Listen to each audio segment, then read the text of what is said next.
Messieurs, bonsoir et bienvenue. Nous sommes ravis de vous retrouver comme chaque mardi et mercredi à la bonne heure de 15h à 16h avec toute l'équipe. Nous sommes ravis de vous accompagner et de vous proposer plusieurs thématiques qui vous intéresseront sûrement tout au long de cette émission. Et nous allons commencer par l'actualité, une belle actualité. Il s'agit du Novembre bleu cette fois-ci, tout un mois de prévention et de sensibilisation donc contre les différents cancers, les cancers les plus répandus chez les hommes cette fois-ci.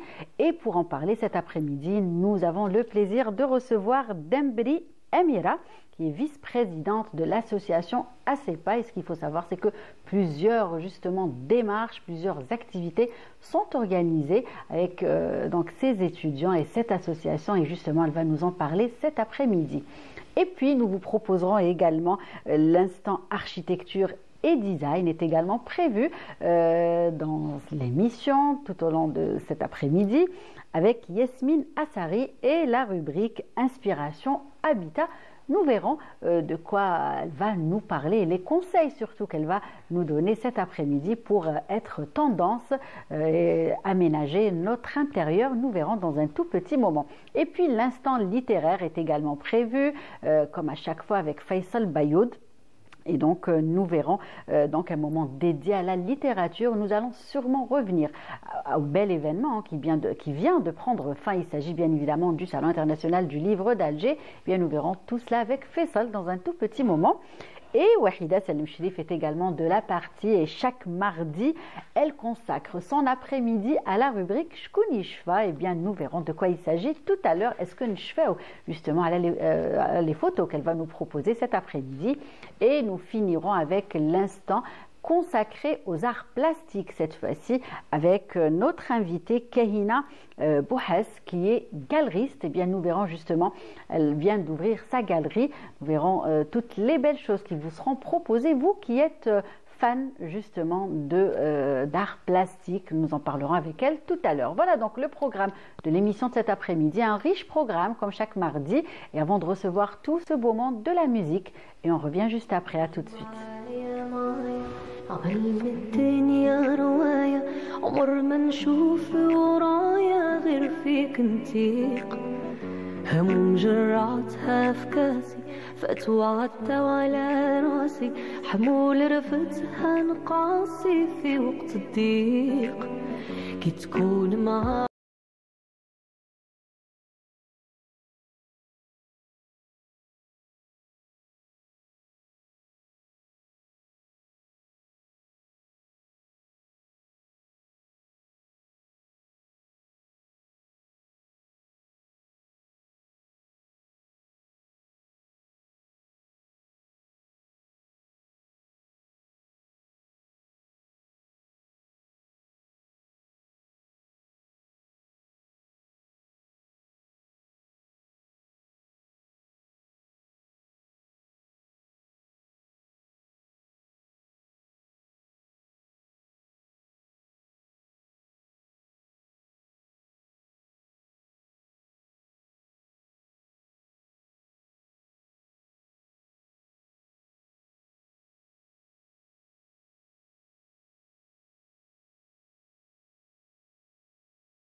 دوايا انت هوايا بلا بيكي يا مش فايا ضلك يصون من عدايا نور للطريق بعد ما كثروا هواسي بعد ما مشاو كل ناسي لحد يحس باحساسي ما كان رفيق انت دوايا انت هوايا بلا بيكي يا مش فايا ضلك يصون من عدايا نور لطريق بعد ما كثروا هواسي بعد ما مشاو كل ناسي لحد يحس باحساسي تجيت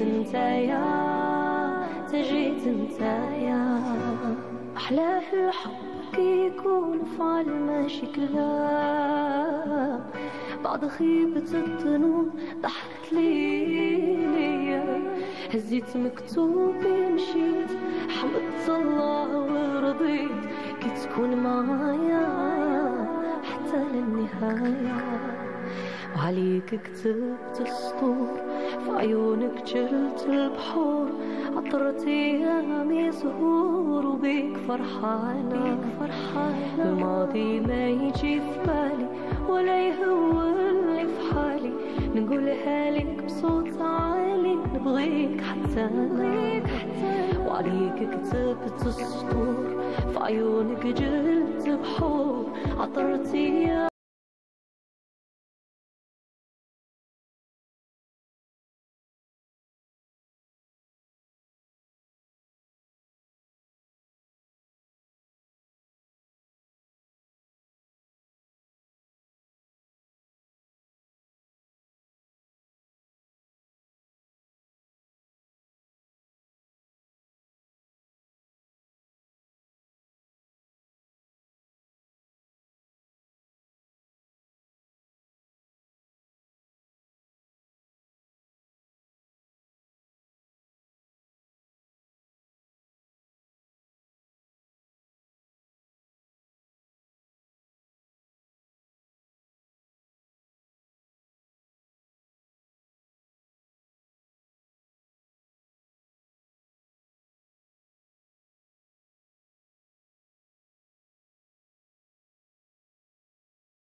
Ben Allel avec cette chanson, L'Ghram. Voilà, très belle chanson. Qu'on salue Mariam cet après-midi. Si elle nous regarde, pourquoi pas. Il est temps pour moi de recevoir mes invités comme il se doit. Dembri Amira, bienvenue. Merci. Comment ça va? Ça va, Nous sommes ravis de vous avoir avec nous cet après-midi. Merci également, plaisir. Donc vice-présidente, toute jeune et vice-présidente de l'association ACEPA. Oui, voilà, donc on va parler de l'association et de tout ce que vous faites, notamment à l'occasion de ce mois, Novembre Bleu. Vous allez nous en dire plus dans un tout petit moment. Et puis Wahida Salem Sherif est également avec nous. Shraki, ça va. Alhamdoulilah, tu as passé un bon week-end. Alhamdoulilah, très bon week-end. C'était bien. Oh, que oui.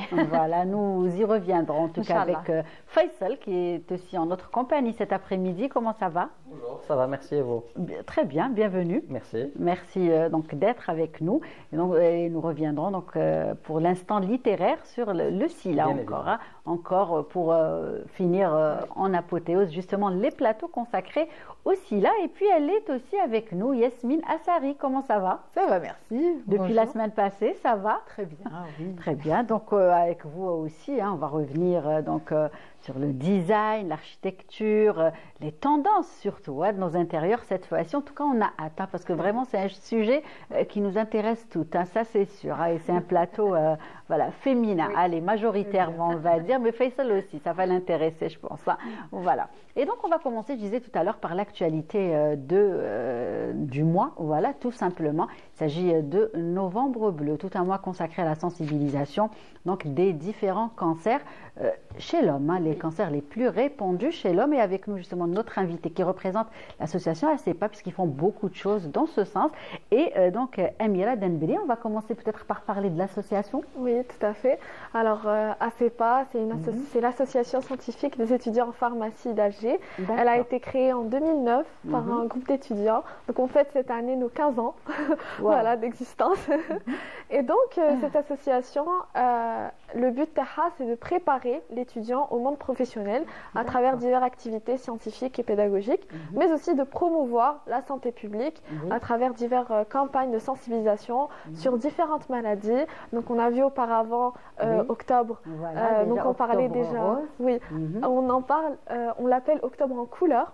Par rapport à 3 maladies féminines, le cancer du sein, le cancer du col, de l'utérus et l'endométriose. C'est ça. Et donc justement, pour ce mois, on a choisi, c'est pas nous qui ont choisi, en fait, c'est mondial. Voilà. C'est ça, exact.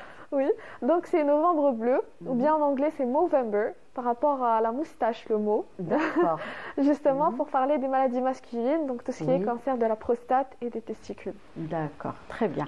Et donc vous, les étudiants, et dans le cadre de votre association, vous faites vous organisez beaucoup d'activités pour justement sensibiliser, vulgariser également. Et justement, quel est le programme de ce mois? Oui, alors, on a commencé ce samedi. Donc, on fait des journées de sensibilisation et de dépistage. Donc, vous allez me dire, le dépistage sur quoi? Donc, en quelque sorte, ce serait la PSA. C'est une protéine qui détecte un peu un risque du cancer de la prostate. Donc, on les fait au niveau des EPSP. Et donc, ce samedi, c'était la première journée au niveau du métro-Tefora. Là, on est en train de voir l'affiche. Hein. Voilà. Donc, ce samedi, c'était au niveau du métro-Tefora. Inch'Allah, ce vendredi, plutôt ce jeudi, ce sera au niveau du centre commercial de Bebzouar. Puis, on aura un programme pour la semaine prochaine. Par exemple, le samedi, ce sera une journée sportive, justement. Il y a aussi, donc, vous sensibilisez, vous dépistez, on va dire, un petit peu à votre niveau, ce que vous pouvez faire. Mais aussi, il y a des événements sportifs. Exactement, parce que un des facteurs qui aide justement à prévenir tout type de cancer, c'est l'activité sportive. Exactement, la pratique, l'activité physique, très important. Donc, on a ça. On a aussi, dimanche, ce sera, Inch'Allah, au niveau d'un EPSP. Donc, aussi une sensibilisation lundi au niveau de la gare RA. Donc, voilà, on essaie un peu d'aller un peu partout. Un peu partout et on constate que vous ciblez vraiment des lieux où il y a une grande fréquentation de jeunes, puisque là, il y a des étudiants, il y a des universités donc à proximité de ces lieux. Et justement, c'est ça votre objectif, c'est de cibler un grand nombre de jeunes, n'est-ce pas? Le maximum de personnes qu'on puisse... parce que quand on parle du grand public. C'est vrai que les maladies, ça touche... voilà, c'est des maladies qui touchent les hommes. Sauf que chaque personne a dans son entourage, que ce soit le père, le frère... Tout à fait. Elle peut le convaincre, l'encourager à aller faire le dépistage. Et on sait tous qu'un dépistage précoce, bien évidemment, égale à guérison très souvent, n'est-ce pas? Tout à fait, tout à fait. Justement, notre but ultime, c'est vraiment de vulgariser cette information, de se dire allez vous dépister précocement, allez consulter, parce que justement, ça peut détecter le cancer à des stades assez précoces. Ce qui fait que le traitement, plus de chance, même dans certains cas, ils peuvent ne pas aller vers la chirurgie, mais plutôt juste par rapport aux thérapies. Exactement, les thérapies. Et aujourd'hui, les thérapies évoluent, bien évidemment. Et donc, il vaut mieux mettre toutes les chances de son côté, j'ai envie de dire. Sinon, comment justement vous organisez ce programme, vous planifiez tout ça? Alors, en interne, c'est l'habitude, ça y est, maintenant vous êtes habitué. Donc, c'est fastoche, comme on dit, ou c'est un grand travail, j'imagine, qui se fait avant. C'est un grand travail, c'est un grand travail qui se fait par toute l'association. En fait, tous les membres, tous les membres. sont des étudiants. Oui, c'est des étudiants. On a des volets terrain et on a des volets techniques. Donc, les techniques, c'est un peu les hommes de l'ombre. Ils travaillent en quelque sorte à tout ce qui est la bonne organisation, la médiatisation, parce qu'on a des réseaux sociaux où on fait aussi l'information. Vous êtes actif aussi. Exactement. Et aussi par rapport aux journées de sensibilisation, donc déjà les demandes d'avoir le lieu. C'est ça, bien sûr, il faut des autorisations. Exactement. Après la présentation, les membres, il faut qu'ils sachent les informations qu'ils vont présenter au grand public. Exact. Donc voilà, je trouve que c'est vraiment une organisation très complexe. Très organisée, très complexe. Justement, Faisal, vous qui êtes à la fac, aux universités, fréquentez les jeunes, est-ce que vous avez l'habitude de voir des associations qui activent bien évidemment dans des domaines pour sensibiliser les étudiants, pour les informer? Alors, juste pour rester dans le domaine scientifique et de la médecine, j'ai été invité il y a quelques années par le club Ardent, justement, qui est très actif dans la faculté de chirurgie dentaire et qui justement sensibilise, fait énormément de travail là-dessus. Alors, en fait, chaque université, chaque département a son club. Et œuvre en rapport avec le domaine dans lequel il est, en fait. Et comme on peut trouver justement des clubs scientifiques, il y a aussi des clubs littéraires. Des clubs qui donc œuvrent à la promotion de l'écriture.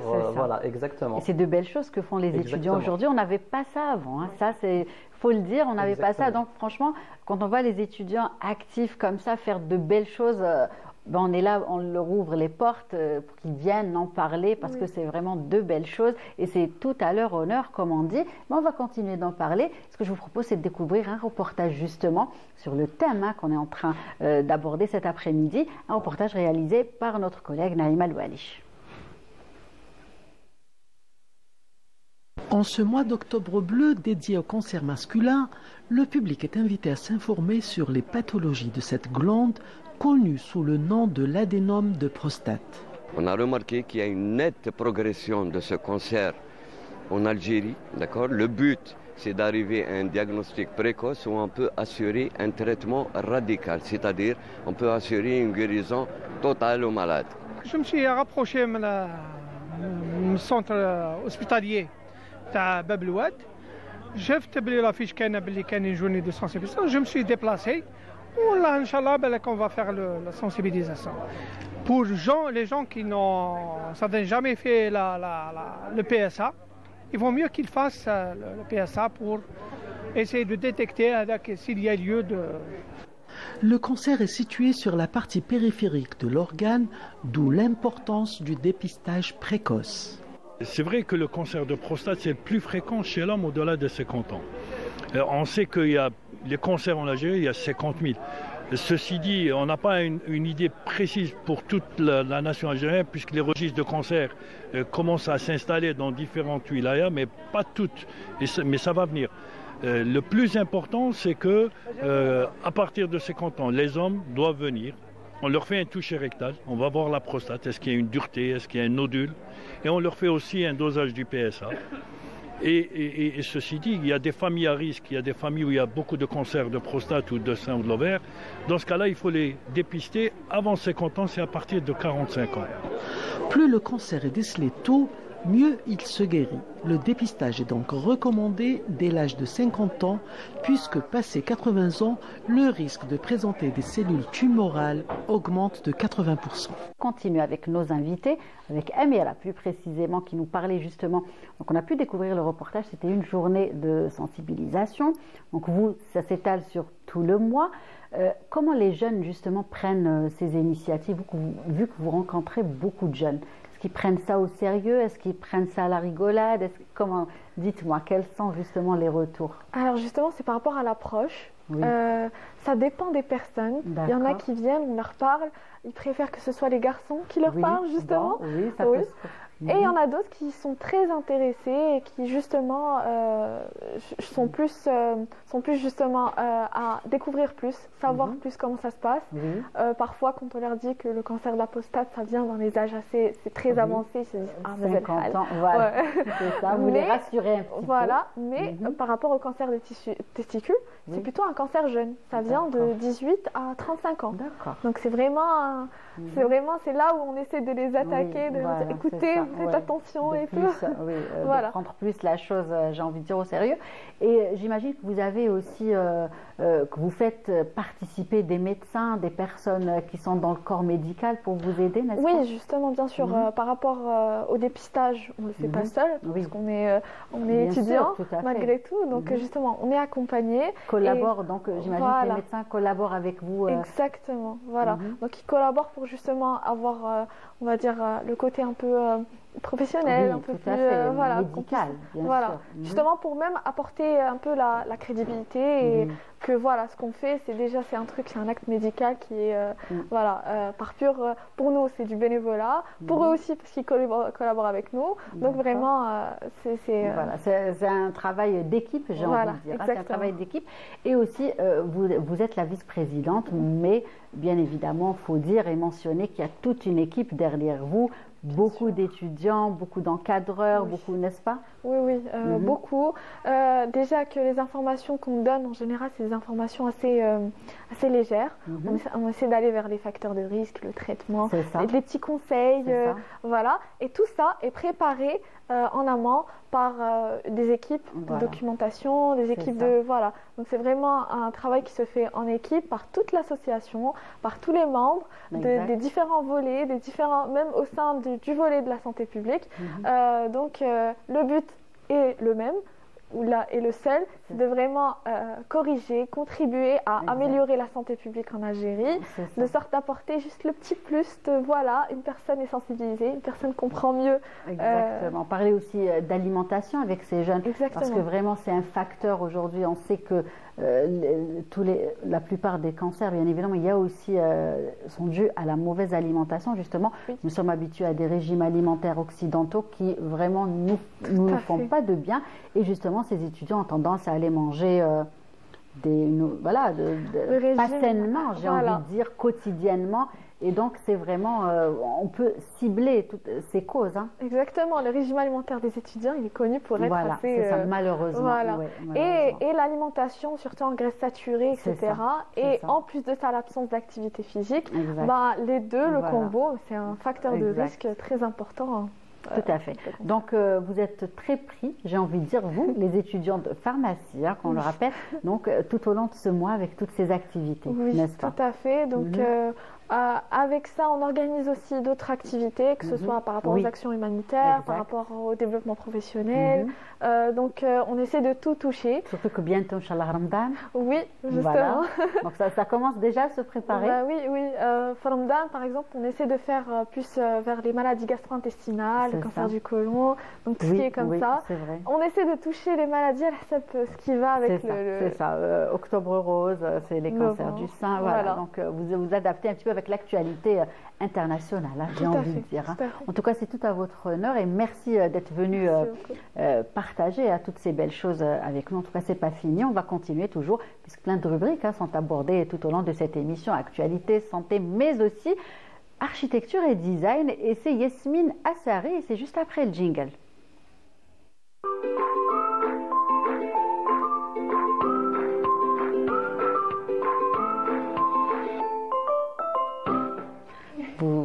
Inspiration Habitat. Alors, est-ce qu'on est prêt? Oui, je suis pour prête. Le décollage. Oui, tout à fait.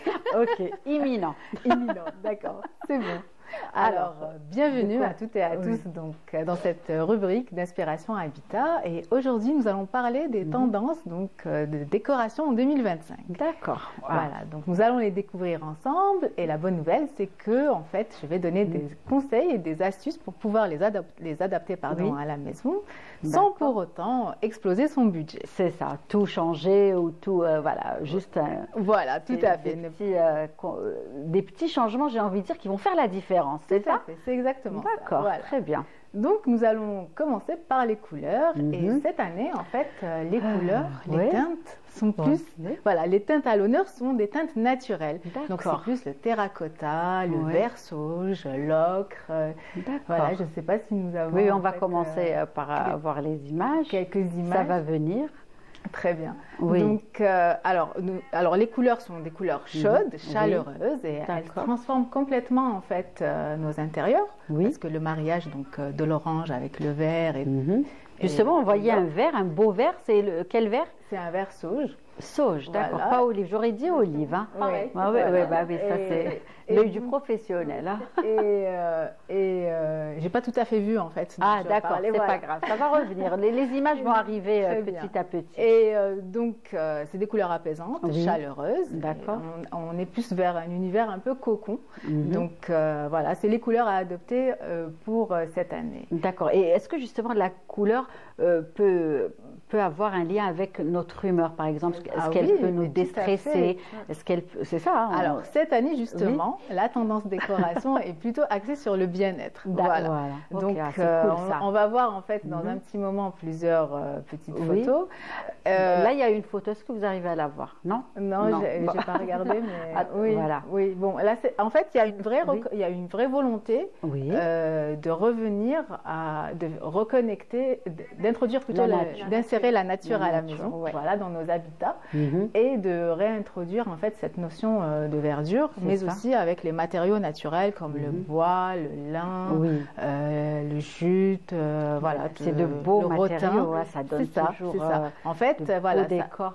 Ça apporte de l'authenticité et un esprit zen. Donc, il y a vraiment une volonté cette année de travailler sur le bien-être, que ce soit donc dans les couleurs, dans la personnalisation, parce que cette année aussi, en fait, les tendances sont aussi, c'est-à-dire on invite les personnes à vraiment s'investir dans leur décoration et à personnaliser à leur image. Voilà. Donc voilà, tout à fait. Je cherchais la photo. Laissez-lui juste le temps de voir la photo, please. Voilà, je voulais commencer. Voilà. Donc c'est les couleurs tendance de cette année. Donc voilà, donc on a encore un vert qui revient. Ça, le vert. Bon, c'est les tonalités de vert. Voilà, c'est les couleurs naturelles. Donc plusieurs tonalités de vert. L'orange, voilà, c'est vraiment des couleurs voilà, naturelles, plutôt couleur terre. C'est les couleurs tendance, donc on peut ou les adopter en fait en repeignant un mur ou une tête de lit. C'est ça, on n'est pas obligé de faire toute la pièce. Pas toute la pièce, c'est important de le dire. Ou carrément avec des accessoires, donc des coussins, un plaid, des rideaux, et ça fera toute la différence. Exact. Voilà. Donc il y a des plantes, là on voit beaucoup de plantes. Oui, parce que voilà, donc on parlait donc de ce point aussi, donc l'intégration de la nature à la maison, donc dans nos habitats. Donc si vous avez la main verte, je vous invite à recréer comme un petit jardin d'hiver. Mais sinon, pour les moins chanceux, on va dire ça comme moi, par exemple. On est deux alors. Très bien. Voilà. Et en fait, il était une fois une plante jusqu'à ce qu'elle atterrisse chez moi. C'est ça mon discours. Voilà. En fait, on peut carrément aller vers des plantes artificielles. Il y en a de toutes sortes. Mais bon, il faut les choisir. Il faut savoir les choisir. Et rien ne remplace la plante naturelle. Ça, faut le dire. Ou alors, on peut aller vers des plantes sèches. Voilà. C'est ça. C'est vrai. Et aussi, donc, pour cette année, donc dans 2025, on a un vrai retour au style des années 70, donc le vintage. Voilà. Donc, on a donc les formes arrondies, mais aussi en fait les motifs géométriques, les couleurs chaudes comme le brun, l'orange, etc. Et du coup, en fait, on peut juste ajouté en fait. Le bleu, c'est le même bleu que notre décor. Oui, j'ai raison. On est dans le thème. On est dans le thème 2025. Toute l'équipe de la régie. Merci. Très bien. Et donc, je disais pour le style, donc on peut ajouter un luminaire et un tapis, par exemple, vintage. Et du coup, ça donnera tout de suite un look rétro à notre l'espace. Voilà, c'est ça. Et aussi, donc, autre tendance très intéressante, c'est le maximalisme. Alors, si vous êtes du genre à accumuler les objets, voilà, les objets de décoration et tout, cette année, en fait, il faut les sortir. C'est votre moment. D'accord. Voilà, c'est ça, en fait. Donc, on expose nos photos. On expose nos photos, nos bibelots. On superpose, en fait, les motifs ou on mélange aussi les textures. C'est vraiment une ambiance, je vais dire, conviviale. Et voilà, et très confortable parce que tout ce qui est arrondi et tout, on est vraiment dans l'esprit cocooning. Exact, donc vrai. Le confort prime. Voilà. Donc, une autre photo. Ici sur cette photo, en fait, on a une pièce qui est complètement blanche. Et on a introduit des couleurs justement, donc avec des coussins, c'est-à-dire les coussins, un tapis un peu coloré, un grand tableau et des luminaires. Les poufs. On dit encore toujours pouf. C'est pas. Ok, ça va. Ça fait longtemps que j'ai pas entendu ce mot, donc j'ai hésité à le dire. Toujours. Ok, très bien. Voilà. Donc voilà pour les grandes tendances. Et pour ce qui est en fait des petites astuces, on n'est pas obligé d'aller toujours vers du neuf. En fait, on peut carrément aller chiner dans des brocantes des meubles. On trouve vraiment des occasions pour pas cher. Et parfois, il suffit juste de poncer un peu, de repasser un coup de vernis. Et puis voilà. Par exemple, est-ce que vous avez des adresses, Yasmine? Où est-ce qu'on peut aller Oui, il y a plein de petites adresses comme ça, et même pour les objets d'artisanat et d'artisans, en fait. Voilà, déjà, il y a plein d'expositions. Et c'est très intéressant, justement. Cette année, en fait, il faut... la tendance, il faut, parce que chacun fait comme il l'entend. En fait, c'est vraiment le bien-être, et donc ça doit nous ressembler pour qu'on se sente bien. Exact, tout à fait, oui. Donc, cette année, en fait, la tendance, c'est de mélanger le contemporain avec l'ancien pour donner en fait du caractère. Ça donne de très beaux résultats. Et l'idéal, c'est bien sûr d'avoir des pièces d'artisanat. Exact. C'est pour ça qu'aujourd'hui, on est très intéressé et on va plus justement vers le fait main, le savoir-faire des artisans. Et on est toujours là à chiner une pièce qui va faire toute la différence, j'ai envie de dire. Voilà. Et toujours donc cette année, alors ça c'est l'esprit 70, donc les années 70. Donc on a vraiment des couleurs orange, bleu et tout. Donc c'est vraiment très convivial. Et on a donc des motifs géométriques qu'on retrouve dans ce style particulier et beaucoup de formes arrondies. Donc, c'est voilà, beaucoup. Ouais. Donc, c'est vraiment un style vintage. Et moi, personnellement, j'aime beaucoup. Oui, après, bon, chacun est adepte d'un style. C'est ça. Et même maintenant, vous parlez du rond, quand on va voir les magasins qui vendent les meubles, il y a beaucoup de salons maintenant, forme ronde, très arrondie. Parce que c'est la tendance. Voilà, c'est très la tendance de cette année. Et puis, donc, on peut aussi aller vers le fait main ou le fait chez soi, voilà, donc le do it yourself. Ouais. Et comme cette année, donc, on personnalise à fond, donc on peut carrément fabriquer nos petits tableaux, on peut découper, faire nos petits tableaux, on les accumule. Donc, on peut mettre différentes dimensions, voilà, comme on peut les peindre ou s'amuser avec du collage, comme on veut. Une activité qu'on peut faire avec les enfants. Oui, tout aussi, voilà. Donc, on peut vraiment aller vers ça. Ou pour ceux qui aiment un peu plus les activités artistiques, ben, si vous avez un vieux meuble, moi je vous invite à le repeindre dans une couleur en fait tendance. Et puis pourquoi pas en fait changer le fond avec du papier peint. Là on voit une autre photo. Voilà. Alors sur cette photo, en fait, on voit que voilà, la tendance est aux matériaux naturels. Donc on voit en fait le tapis en jute, je pense. Oui, voilà. Et on a donc les formes arrondies au niveau des luminaires, mais aussi du salon, du canapé, la petite table, l'effet bois. La géométrie, c'est assez rond. C'est ça, voilà, c'est assez rond. Donc vraiment, ça ne nous agresse pas du tout. C'est vraiment un vrai retour vers la nature. Oui. Et voilà, donc je disais pour le meuble, voilà, il suffit. Si vous avez un meuble que vous n'aimez pas, ben, maintenant il y a plein de magasins qui vendent des peintures, tout type de peinture, mais évidemment, s'il est en bois, il faut prendre peinture effet bois. Et vous le repeignez dans la couleur que une couleur tendance. Et puis vous vous amusez avec le fond. Donc vous choisissez un papier peint, un motif pour rester dans la tendance de l'année, voilà, un motif géométrique, et ça lui donnera complètement une seconde vie. Ça va devenir un objet vintage ou design, unique aussi. Voilà. Et une réflexion. C'est tout à fait ça. C'est le but de cette année, voilà. Et puis à chaque fois que vous passerez, en fait, voilà, vous serez encore plus fiers. C'est ça, c'est encore plus fiers. C'est ça, voilà. C'est tout à fait ça, voilà. Donc c'est les grandes tendances donc de cette année. Donc on très bien. Donc l'arrondi, voilà, le verre. Voilà, on voit beaucoup de verres. On peut repeindre, voilà. C'est un vieux meuble qu'on a repeint. C'est vrai. Et du coup, il devient. Je suis sûre qu'il était blanc. Ces meubles, on les trouvait. Non, on dit marron. Voilà, on dit marron. Voilà, ce genre de meubles. Le marron qui brille. Oui, voilà. Du coup, il devient tendance et voilà, on l'intègre parfaitement à notre déco et ça en fait vraiment une pièce. Un beau bahut, je ne sais pas comment on appelle ça, qu'on va voir. Un buffet qu'on va forcément voir parce qu'il est très original. Voilà. C'est tout à fait ça. Il va nous marquer par son originalité. En tout cas, on retiendra cet après-midi, les garçons, les filles, le verre, la nature. On revient beaucoup vers la nature. Alors, on va vers les. Voilà. On reprend. Donc, les couleurs, donc les teintes naturelles, donc terracotta, vert sauge, ocre, brun, etc. Voilà. Alors, on a le retour vers donc les matériaux naturels. C'est ça. Bois brut, lin, liège, rotin. Exact, oui. Et on a donc la tendance, donc le style années 70 vintage, voilà. On a l'intégration de la nature à la maison. Exact. Voilà. Et le do-it-yourself, donc personnaliser vos intérieurs. N'hésitez pas à personnaliser les anciens meubles que vous avez. Ça fera toujours beau. Voilà. Et puis, donc, ce qu'il faut savoir en décoration, c'est qu'on n'est pas obligé d'avoir un gros budget pour décorer son habitat. Donc, comme je disais tout à l'heure, il suffit parfois de changer juste les housses de coussin. C'est vrai. Voilà. Ajouter un plaid ou un tapis. Ou carrément changer la couleur des rideaux. Et puis, ça transforme entièrement la pièce. C'est vrai. Très bien. Eh bien, ça ne va pas nous coûter cher, Yasmine. Voilà, merci.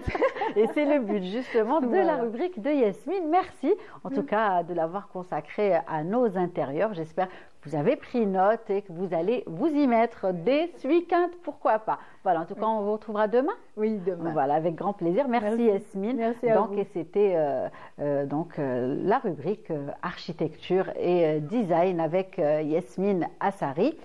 Et on va continuer, ce n'est pas fini. Yasmine, on vous dit au revoir, parce que vous avez d'autres engagements. Voilà, dommage, malheureusement pour nous. En tout cas, on vous retrouvera demain avec grand plaisir.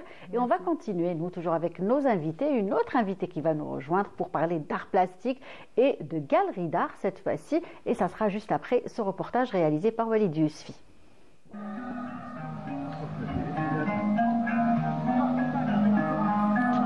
S'étendant sur environ 8000 hectares, à une altitude oscillant entre 600 et 1700 mètres, la forêt d'Akfadou est surtout connue pour ses chênes verts, ses chênes lièges et les cèdres de l'Atlas dans les zones les plus élevées.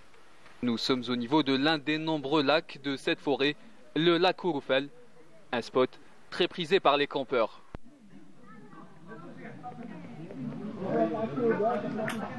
Elle est magnifique. C'est la première fois que je viens ici, mais elle est magnifique.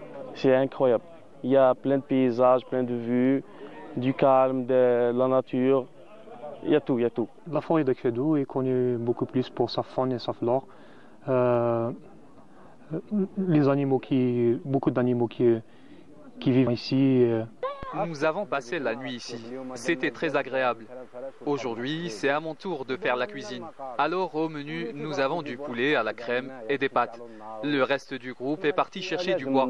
Entre deux randonnées, certains profitent de l'occasion pour laisser libre cours à leur esprit artistique et créatif. Chaque moment déplacé, je trouve le plaisir à dessin ou la musique ou la artistique. باش واحد ينحي l'énergie négative et tout ويشونجي شويه ينحي على خاطره وكاع. À quelques kilomètres de là, ces campeurs sont en train de lever le camp après 2 nuits passées dans cette forêt. Pour Farouk, la propreté des lieux passe avant tout. Avant de partir, il ramasse tous les déchets afin de laisser l'endroit intact. Voilà, c'est le dernier jour, comme vous le voyez. Donc la moindre chose qu'on puisse faire, c'est de nettoyer l'endroit et de le laisser propre. Vivre l'aventure différemment, on a déjà le convivialité, on a bien-être, la sécurité. هادو كامل حنايا مدخلينهم دون ان سلوغون فيفي لافونتور ديفيرامون.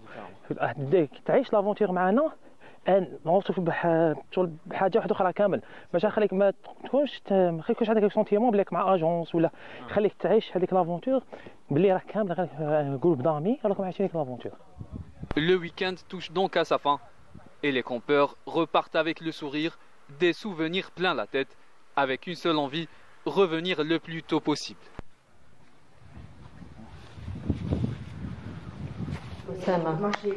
Voilà, donc le reportage est réalisé par notre collègue Walid Yousfi. Donc un bon plan pour les week-ends avec les enfants, franchement. Sincèrement, moi j'adore la randonnée. Oui. J'y pense depuis quelques jours. Oui. Mon mari part sans moi, mais moi je veux vraiment y aller avec la petite. Voilà. J'essaie de trouver, comme je suis en train de dire, un petit créneau. Voilà, surtout qu'on a la chance d'avoir le beau temps très souvent, les week-ends, donc pourquoi pas en profiter.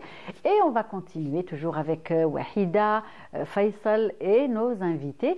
Et une autre invitée nous a rejoint, il s'agit de Kahina Bouhas. Comment allez-vous ? Très bien. Bienvenue. Je vous remercie pour votre invitation. Merci à vous. Je suis ravie de faire partie de cette... Merci à vous, en tout cas, d'avoir accepté cette invitation. Avec vous, on va parler d'art plastique, d'artisanat, puisque vous avez consacré tout un lieu, un nouveau lieu, donc à la promotion justement de notre patrimoine, de notre artisanat. Il s'agit de votre galerie d'art, on va en parler dans un tout petit moment. Mais juste avant, on va aller du côté littéraire avec Faisal Bayoud. Non, Wahida. Allez, on va aller voir du côté de la rubrique Shkouni Shfa avec Wahida et c'est juste après le jingle.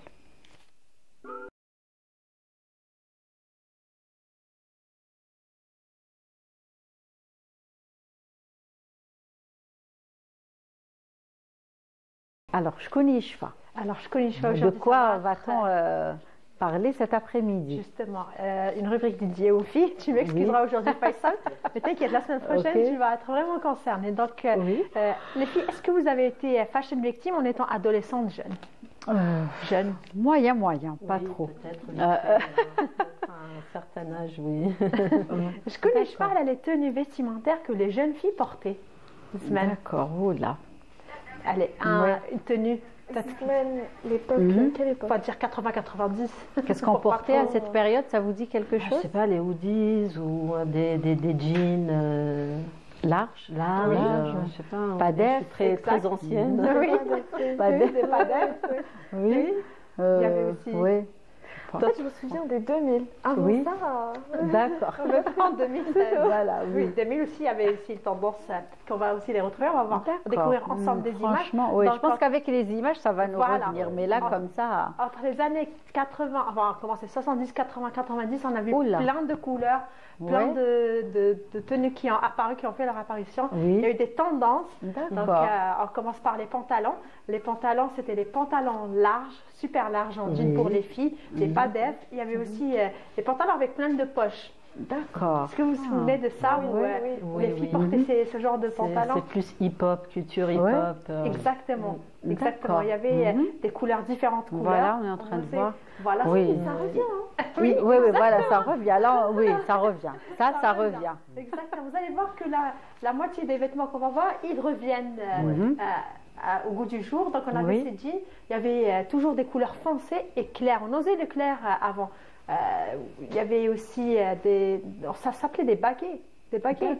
Des pantalons super plus larges que ce qu'on vient de voir baguettes. C'est ça. Et oui, la fameuse jupe pantalon. Ah oui, ça c'est ça c'est vrai. Est-ce que tu l'as porté, Lilia, sincèrement, non. Voilà, mais c'est vrai qu'on avait beaucoup qui portaient ça. Oui. Ouais. Moi, je l'ai Vous l'avez porté. Tu l'as porté, Wahida? Notre invité? Non. Ah, ça va. D'accord. Mais c'est vrai que c'est un vêtement qui nous parle. Hein. Voilà. Les pattes d'éléphant aussi qui étaient très tendance. On les appelait des pantalons stylo aussi parce qu'ils étaient vraiment... si vous vous rappelez, centrés. Après, on avait les vasés en bas. Et on portait toujours des chaussures, comme on voyait. Des chaussures compensées. Super compensées, voilà. Pour pouvoir... Même les baskets avec des semelles super hautes. Exactement. Ça s'appelait comment Est-ce que tu te rappelles comment on appelait les baskets? Oula. Super compensées. Elles avaient un nom d'un groupe de jeunes filles, les Spice Girls. Oui, exactement, chaussures Spice Girls. D'accord, oui, ça c'est vrai. On va voir aussi des chaussures que vous avez choisies. C'est vrai. Il y a aussi ce pantalon avec plein de poches où pratiquement il était pratique et surtout on était libre de nos mouvements. Donc on pouvait vraiment se déplacer, faire des pantalons dans lesquels on se sent à l'aise. Exactement, vraiment à l'aise. Donc on va voir les chaussures aussi. On avait la tendance, c'était les compensées. Que ce soit des baskets, des chaussures classiques et des couleurs. C'est vrai. Il y avait des couleurs, plein de couleurs aussi. En fait, je ne sais pas si vous vous souvenez, il y avait des lacets en couleur flashy. Même si on avait la chaussure en coulure foncée. Exact. On essayait de modifier avec d'être un petit peu avec les lacets. Exactement. Et puis chacune de nous essayait de les faire, de les nouer à sa manière. Voilà, là on voit une photo. Il y avait ces chaussures classiques. Oui. C'est vrai. Est-ce que vous vous rappelez avec les chaussettes? Les chaussettes qui il manque un peu la dentelle, mais voilà, une petite dentelle autour. Exactement. Mais ça le fait, allez. Ça Ici, le fait. On valide. Le chaussette avec la dentelle. On a aussi une autre photo où j'ai essayé de trouver vraiment les chaussures compensées, les chaussures Spice c'est vrai Girl, que les baskets étaient, et prenaient beaucoup de place. Voilà, toujours les chaussures des chaussures classiques. Il y a aussi les chaussures, c'est vrai que ça nous parle. Il y a aussi les jupes. Oui. Voilà, qu'on portait beaucoup. Justement, il y a beaucoup de jupes. Il y avait des jupes qui étaient à moitié en jean et l'autre moitié, c'était bleu-mèche fleuri. Donc, on avait aussi d'autres jupes, les jupes gitanes. Oui, ça c'était super. Patchwork aussi. Oui, là, voilà, on voit patchwork. Ça c'était quelque chose. Hein. Exactement. Si on avait cette pièce, on avait tout gagné. Avec une petite veste en jean et la fameuse chaussure qui pesait 1 tonne. Et on était vraiment in, comme on le dit maintenant, parce que maintenant on dit on est in ou out par rapport à la tendance. Voilà. Il y avait aussi d'autres. Voilà, la jupe, la fameuse jupe à moitié en jean, l'autre moitié en tissu. Donc après. mais pas très belle. Et ben, mais c'était à la mode. C'était à la mode. Il faut savoir, voilà, la personne qui portait ça, elle était vraiment très heureuse parce qu'elle était toute contente. Voilà, toute contente. Il y avait aussi des petites robes. Est-ce que vous vous souvenez ce que tu fais, les petites robes à carreaux? Oui, beaucoup. On portait beaucoup ce style de robe. Oui, dans le style écossais. Exactement. Également. Exact. Je dirais que c'est des classiques. Oui, c'est vrai, mais on les portait beaucoup, je me rappelle. Exactement. Et ils reviennent vraiment à la mode. Ils sont au goût du jour. Et on avait aussi les jupes écossaises qui étaient vraiment en tendance, avec la pince immense. La grande pince. Une grande pince. C'est vrai. On les attachait avec et on les portait avec les chaussures qu'on voyait tout à l'heure, les petites chaussures. D'ailleurs, ça fait un nom, mais j'ai oublié le nom. Je cherche depuis des jours. Les chaussures talées. On en a porté chaussures vernis. Oui, les chaussures vernis et tout. Les petites chaussures avec les chaussettes. Donc, on portait les jupes écossaises. C'est vrai, on les portait avec. Oui, c'est vrai. Et on portait beaucoup aussi les jupes écossaises. Exactement. On s'y sentait bien dedans aussi. C'était beau. Moi, sincèrement, j'adorais. Et puis, à chaque fois quand on les portait, on se sentait supérieur par rapport à nos copines qui ne les avaient pas. On savait qu'on était bien habillés. Voilà, on savait. Voilà, on était classe. On essayait de faire attention, de marcher correctement et de bien porter nos vêtements. Donc, il y avait beaucoup de couleurs. Est-ce que vous avez remarqué, il y avait beaucoup de couleurs. Comme tout à l'heure, on parlait de couleurs et tout. Il y avait cette fameuse robe Khaled avec le sac et la chaussure qui va avec. Donc, le petit col. On avait vraiment les petits cols qui étaient très beaux à les voir porter. Col marin. Voilà, le col marin. Avec les volants. Il y avait beaucoup de volants. Beaucoup de volants. Il y avait beaucoup d'habits qui avaient des volants. Oui, ça, je m'en rappelle. C'est vrai, beaucoup de volants où on portait plein de robes avec le volant et tout. Je voulais partager un peu mes photos après. Non, tu aurais dû. J'allais couper les photos parce que j'avais beaucoup de robes. C'est vrai, oui, on portait beaucoup de volants, des jupes, des robes. Voilà, il y a aussi ce pull. Alors, le fameux jacquard. C'est vrai. Qui ne l'a pas porté? Non, Marrakech. Parce que Marrakech, il m'a j'ai l'impression. Pas confortable, parce que franchement. Ça grattait. C'est vrai que c'est vrai. Ça grattait. Et puis, il était grand, en fait, il était oversize. Maintenant, parce que nous, on grandissait avec, c'était pas la tendance. Après, les parents l'achetaient plus grand pour le garder plus longtemps. Exactement. Ça, c'est ça. On commençait d'abord par les porter comme robe tricot. Ensuite, plusieurs étapes. Avec. Jusqu'à ce qu'on les portait avec des pantalons. Exact. Et puis, il résistait. Il résistait vraiment, il tenait des années. Ni la couleur a changé. C'est pour ça que ça grattait. Le tissu, c'était quoi? On supportait. Et les cagoules aussi. Oui. Il y a un autre fait aussi, je suis sûre que vous allez vous en rappeler, c'est le col roulé avec, on va voir, il était noir. Et justement, c'est ce que j'allais vous dire avec les pulls jacquard. La solution était de porter toujours un sous-pull à l'intérieur. Voilà, et en coton. Et comme ça nous épargnait. Ça nous épargnait les petits désagréments. Oui, il y a aussi ce. Oui, moi je ne sais pas. Très bien. Moi aussi, je l'avais celui-là. Oui. Je l'avais celui-là. Donc, il grattait. C'est vrai. Vous imaginez, on était étouffés, j'avais l'impression de travailler. C'est vrai. Mais trop chaud, oui. Et puis, on le portait parce qu'il était beau et voilà. Il n'y avait pas tout le monde. Il tenait chaud et avant, il faisait froid. On avait des hivers, pas comme maintenant. Ça a tendance à changer, malheureusement. Mais étant plus jeune, on avait vraiment l'hiver et qu'il fallait avoir des vêtements chauds. Exactement, c'était vraiment ça. Puis les temps ont changé, comme on le dit souvent, et les tendances reviennent. Parce qu'on est en train de voir les imprimés, ils sont en train de revenir. Les couleurs aussi ils reviennent, le fleuri, le large aussi. Le large. Le large. Beaucoup, là, on voit les jeunes, ils portent que ça, que des pantalons larges. Maintenant, ils disent oversize. C'est la nouvelle tendance. Nous, c'était pas. C'est une tendance qui revient. C'est ça. Voilà. Donc voilà, c'était des vêtements féminins. Oui. La prochaine fois, je ferai masculin pour pour le plaisir de Faisal et nos invités. Merci Wahida, merci en tout cas. Plein de pièces nous ont parlé, qu'on a pour souvenirs. De beaux souvenirs. Si on les a, il faudra les reporter avec des trucs tendances. On les a, je ne pense pas, mais il ne faut pas hésiter. Ceux qui l'ont gardé. Voilà, il ne faut pas hésiter. En tout cas, merci Wahida. Comme à chaque fois, ça nous fait un grand plaisir de replonger dans ces beaux souvenirs. Et on continue toujours. Vous le savez, moment littéraire vous est consacré chaque mardi après-midi avec Faisal Bayoud et c'est juste après le jingle.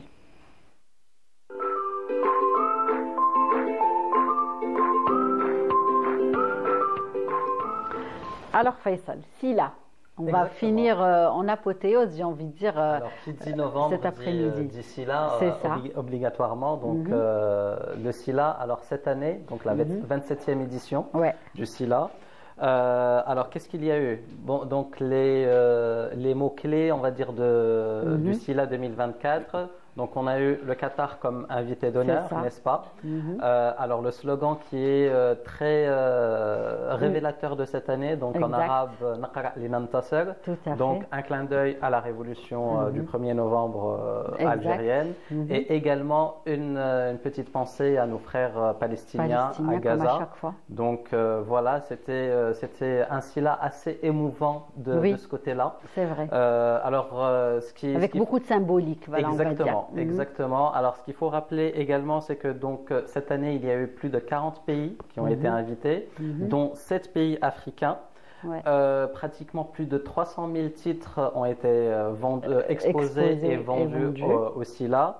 Alors, le nombre de visiteurs, il a dépassé les 2 millions de visiteurs cette année. Cette année, donc on était à peu près. Alors, parce que la dernière fois, je vous avais dit, on essayait de battre le record de l'année dernière. Donc, on est à peu près à la même, au même nombre.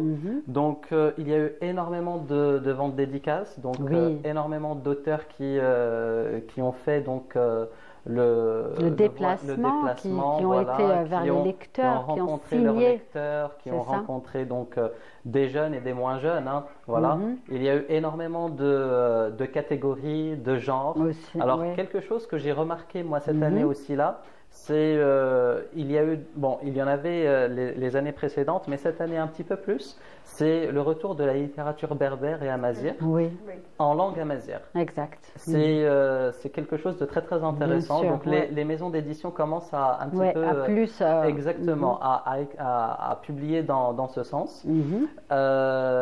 Autre élément aussi qui était remarquable durant ce SILA, c'est le retour à ce genre de fantaisie, d'horreur également. Alors surtout, j'ai remarqué énormément d'éditions arabes qui écrivent en arabe, qui publient justement des livres d'horreur. Donc, et on remarque en fait surtout les jeunes lecteurs qui ont tendance à aller beaucoup plus vers ce genre de rubrique, ce genre de genre littéraire. De genre littéraire. Exactement. Alors, qu'est-ce qu'il y a eu aussi? Wahida, tu as eu à rencontrer ce genre de livre d'horreur? Oui, justement, moi j'étais impressionnée parce que c'est vraiment, je m'y attendais pas à ce qu'il y ait autant de jeunes qui s'intéressent à ce genre de livre. Mais vraiment des éditions algériennes dédiées uniquement à l'horreur. Et j'ai rencontré une autrice algérienne qui s'appelle Lola. Puis elle est venue, elle avait un livre qui parlait d'horreur. En fait, elle l'a vendu en une journée, elle a tout vendu. Et puis il y avait beaucoup de monde. En fait, ça se bousculait pour aller acheter son livre. Et c'est impressionnant. Amira, vous avez eu le temps de faire un tour? Vous avez pu faire un temps? Voilà. Qu'est-ce qui vous a... Personnellement, je m'intéresse à l'horreur, justement. D'accord. Donc je suis bien. Et vous avez pu trouver justement des ouvrages, des livres, quelques-uns? Très intéressant. Et comme il a dit, c'est un peu... On va vers le fantastique, on va vers la littérature un peu plus... on va vers l'histoire et l'horreur aussi. Voilà. Pour le coup. Alors justement, ce qui est intéressant, c'est qu'il y a beaucoup plus d'auteurs maintenant qui commencent justement à parler toujours de l'histoire de l'Algérie, mais d'une façon un petit peu plus légère, de façon justement à attirer beaucoup plus le lecteur jeune. Parce qu'en fait, quand on parle d'histoire de façon générale, on a tendance à s'enfuir un petit peu parce que c'est assez dur, n'est-ce pas? C'est lent, c'est lassant, c'est pas évident. On se rappelle toujours nos leçons d'histoire géographique. Exactement, on se réfère à ça. C'est ça, voilà. Vrai. Et donc, les auteurs, cette fois-ci, ils ont eu justement cette idée de relier justement l'histoire à des anecdotes assez émouvantes, assez marrantes également. Donc pour justement attirer et permettre aux jeunes lecteurs justement de s'intéresser à l'histoire de l'Algérie. Alors donc voilà, ceci-là c'était vraiment donc énormément de richesse, que ce soit en livres, en culture. Humaine aussi, hein. Exactement, voilà, en langue.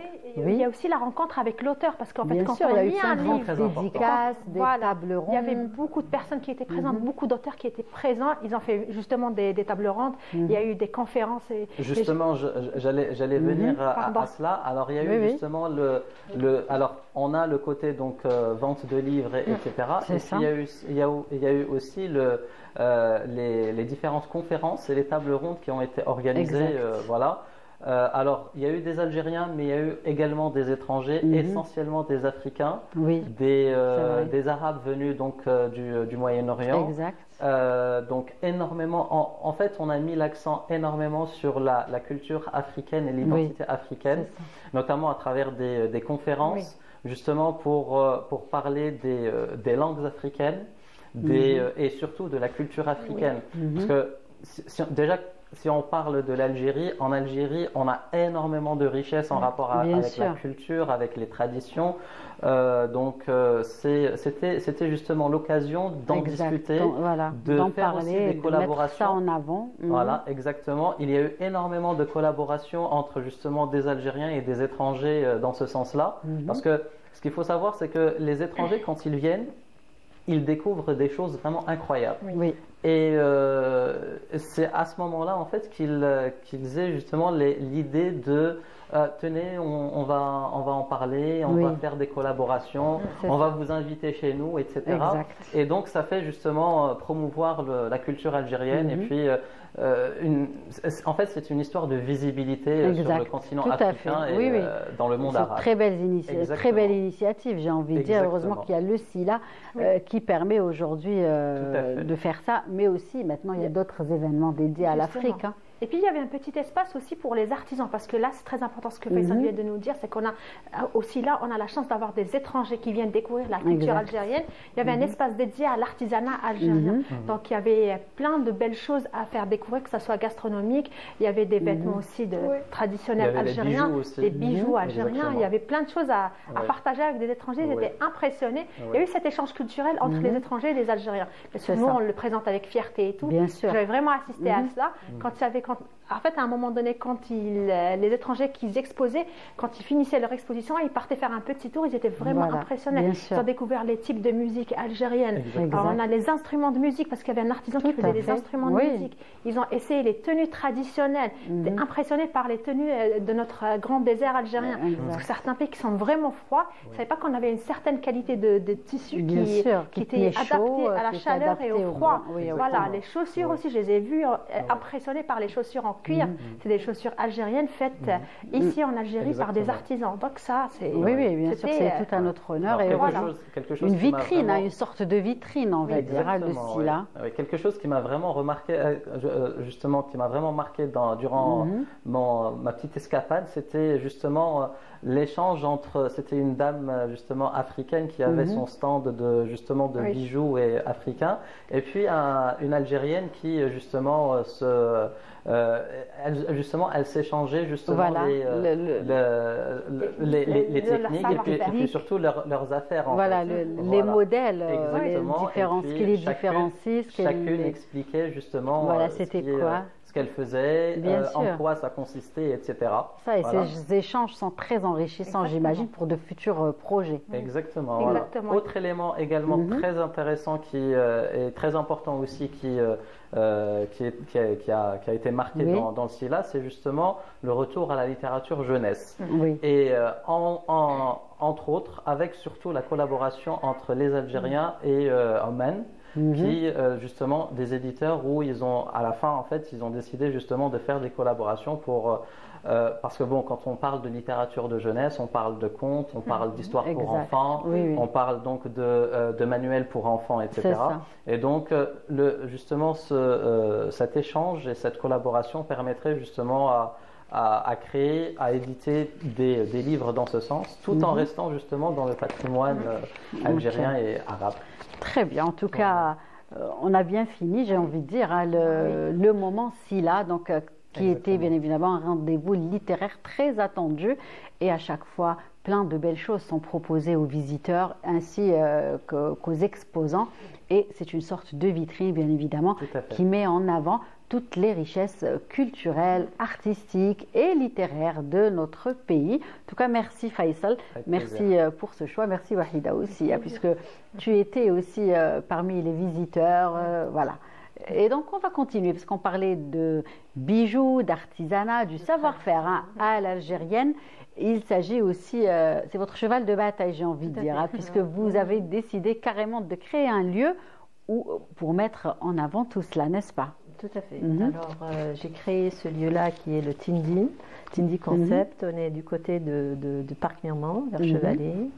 Et c'est un lieu qui est dédié à la promotion de l'art et l'artisanat algérien, de promouvoir le savoir-faire algérien. Donc, on y trouve des créations uniques avec des matériaux nobles. On y trouve des pièces en cuivre finement ciselées. C'est un savoir-faire ancestral chez nous.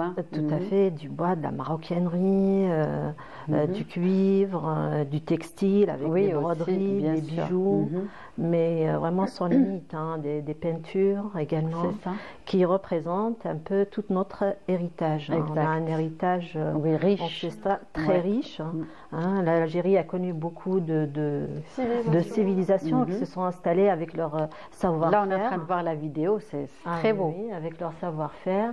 Et donc, un peu l'ensemble de toutes ces civilisations qui font que notre patrimoine culturel est unique.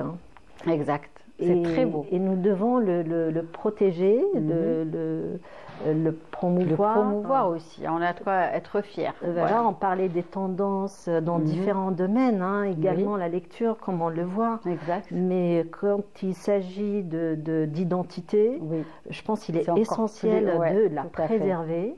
De la transmettre à nos générations futures pour qu'ils sachent un peu d'où ils viennent. Tout à fait, pour que ça ne se perde pas, pour ne pas perdre, pour perpétuer, j'ai envie de dire, tous ces savoir-faire. Bien sûr,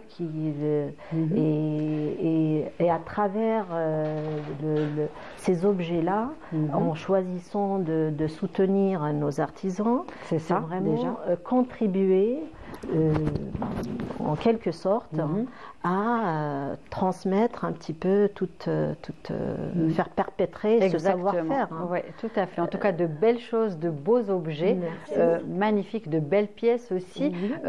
Qu'est-ce qui vous a poussé justement à créer ce lieu?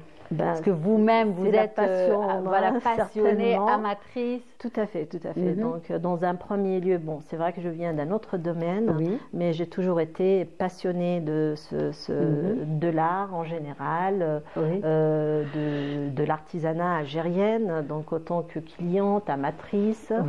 Et quand on pense à une reconversion en général, c'est forcément quelque chose, on tend vers quelque chose qu'on aime. Et donc, c'est naturellement. On se fait plaisir. On se fait plaisir, c'est l'occasion. Voilà, exactement. C'est une seconde chance. C'est le premier critère, en fait. Tout à fait. D'un projet. Et je dirais que la plupart aussi des artisans que j'ai dans ma galerie, aussi, ils font des reconversions, ou bien c'est vrai, très souvent. Très souvent. Souvent, ils le font avec passion. Donc, il est bien fait. C'est un travail de qualité. Mais vous avez aussi, on va dire, des mains créatrice, n'est-ce pas? Puisque vous aussi, vous faites... là, justement, ça, c'est une de vos créations, ce qu'on est en train de voir. Voilà. Alors ça, c'est de la peinture. J'ai fait un peu de la céramique. D'accord, c'est bien. Je suis dans la création, mais au final, je laisse faire plus les professionnels. Les autres. Oui. Et moi, je suis un petit peu dans la promotion. D'accord. Mais il était beau le cadre qu'on vient de voir. Oui, très beau. Il y en a d'autres qui vont arriver. Vous êtes très modeste. Et voilà, et comme je dis souvent, dans un monde qui est en évolution constante, ça aussi c'est une de vos créations, de belles couleurs. Donc là vous mettez en avant aussi c'est naïf, la musique, la percussion, voilà, parce que c'est Et c'est des couleurs qui rappellent un petit peu justement l'Afrique. Oui, voilà. Donc c'est ce que je dis, il y a un héritage très riche. Donc c'est jamais purement andalou, purement berbère, purement il y a eu des influences, des connexions. Donc le résultat parfois est très bluffant et voilà une autre et unique. La nature aussi. Voilà, vous vous intéressez à la nature, tout ce qui est naturel. Ça aussi, c'est à vous. J'ai touché, oui, c'est signé. Donc j'ai touché aussi à la cosmétique naturelle, la savonnerie naturelle aussi. Donc vraiment, je suis un petit peu dans la création. Oui. Vous touchez un petit peu à tout et vous essayez de faire à votre façon, on va dire. C'est un peu ça.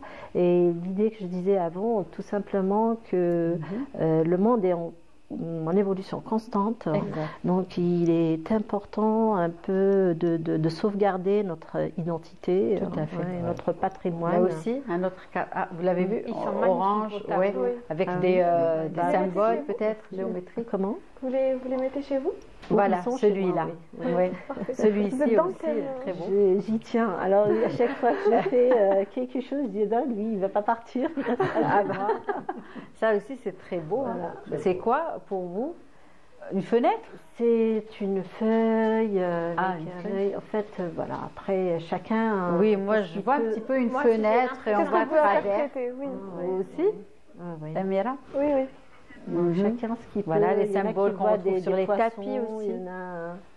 Il y a aussi des symboles qu'on retrouve sur les tapis traditionnels. Tout a une signification. C'est ça. Dans les broderies, dans le tissage. C'est vrai, ça c'est la rubrique de Mina qui sera demain avec nous et qui donne justement une explication et un sens à tous les symboles. Ces choses-là, ce sont ces choses-là qu'on devrait transmettre et qu'on devrait préserver. Et la galerie aussi, elle vise vraiment à démocratiser les traditions, ne pas les cantonner seulement à des événements ou des fêtes ou des mariages, mais vraiment dans notre vie quotidienne, on devrait utiliser de la céramique, on devrait décorer nos maisons avec des objets traditionnels tout en alliant modernité. D'ailleurs, je parlais avec l'architecte Yasmina qui était là et je disais elle devrait faire peut-être une rubrique dans ce sens. Comment allier le contemporain. Ça revient. Aujourd'hui, même dans les décors modernes, on essaye d'introduire des objets vintage, traditionnels. Dans la poterie traditionnelle, la tapisserie. Là, c'est tout un autre style. Là, on va revenir au tableau. Oui, c'est un peu africain. J'ai des styles un peu hétéroclites, mais bon, ça me ressemble. C'est très beau. On revient donc à la galerie. Beaucoup d'artisans vous allez ouvrir votre espace à beaucoup d'artisans algériens. Tout à fait. Alors j'ai un peu plus d'une centaine d'artisans qui exposent. Je suis dans la promotion de leur œuvre. C'est ça. Et comment vous les avez trouvés justement? Est-ce que c'est vous qui les avez contactés? Ça a été facile. Ça a été facile. Comme je disais, j'étais un petit peu amatrice, donc je connais un petit peu les grands céramistes. Voilà, c'est ça. Les bonnes adresses. J'ai fait un petit peu l'artisanat et j'exposais, donc c'est un peu les mêmes artisans, on va dire, ici sur Alger. Ils se connaissent, en fait, il y a un réseau, c'est tout le monde qui connaît pratiquement tout le monde. C'est ça. De trouver une famille. Voilà, c'est une grande famille. Il y a une grande solidarité. Exactement. Moi-même, voilà, je contacte un artisan qui me dit attendez, vous cherchez tel objet, je connais quelqu'un. Donc il y a vraiment une forte solidarité entre les artisans. Bien sûr, qui les aide un petit peu à survivre, j'ai envie de dire, parce que malheureusement aujourd'hui, l'artisanat, il va falloir la revaloriser. Tout à fait. Ne pas hésiter à la mettre en avant, à la valoriser, à la transmettre aux jeunes générations. Il faut qu'elle soit accessible à tout le monde. Comme je dis souvent, on n'est pas un pays riche en touristes, donc on ne peut pas se permettre d'attendre que l'artisan, que le touriste il faut toujours prenne le souvenir algérien, mais il faut que ça soit à nous de consommer, de soutenir. Oui, tout à fait. Et on se fait plaisir. De plus en plus, en tout cas. Il faut le faire connaître surtout. De plus en plus. Il faut le faire connaître. Je suis sûre qu'il y a énormément de gens à l'étranger qui portent peut-être des symboles algériens, mais qui ne connaissent pas leur Dernier tableau. Il y en a très beau aussi, inspiration africaine. Tout à fait. Très très beau. On dirait un cheval, un hippocampe. Oui, voilà. C'est ça. Ouais, les couleurs derrière, c'est le désert. C'est le désert aussi, hein, donc c'est un mélange. Ouais. C'est très universel les tableaux. Quand on les voit, bon, moi je les vois avec un œil un petit peu critique littéraire, critique artistique. Je remarque énormément d'universalité dans les œuvres en fait. Par exemple, l'œuvre du chat. J'ai tout de suite pensé au Japon. Voilà, c'est ça. Voilà. Oui, à la civilisation du Japon. Tout à fait. Très bien. Donc c'est exact. Un peu, c'est le fruit un peu de vos imaginations, de mon vécu également. Donc un prochain événement, Kahina, au sein de votre galerie. Oui, alors il y a une exposition qui aura lieu en fin d'année pour les cadeaux de fin d'année. Voilà, et toujours bien évidemment le travail des artisans sera mis en avant. Et peut-être une dédicace d'un artiste artisan également. Très bien. Donc j'ouvre aussi également mon espace pour les artisans. On a des collaborations. Donc je suis ouverte à des propositions qui me viennent. Un bel espace en tout cas qui s'ouvre à vous et à tous les amateurs d'art bien évidemment, un espace qui vise à promouvoir et à mettre en avant, à valoriser et à préserver surtout notre culture, notre patrimoine et toutes les belles choses que font nos artisans. En tout cas, merci Kahina. Merci d'être venue partager ce moment avec nous. On se déplacera, ça c'est sûr. On viendra vous serez les bienvenus et découvrir toutes les belles œuvres. Faisal, merci. On se retrouvera la semaine prochaine avec grand plaisir. Merci beaucoup Amira. Très bon novembre bleu à vous et à toute votre équipe en tout cas de l'association Assepa Wahida. On se retrouvera demain avec grand plaisir comme à chaque fois. Et merci à vous de nous avoir suivis. Nous aurons bien évidemment le plaisir de vous retrouver demain, toujours à la bonne heure, de 15h à 16h. D'ici là, très bonne suite des programmes et prenez soin de vous. Au revoir.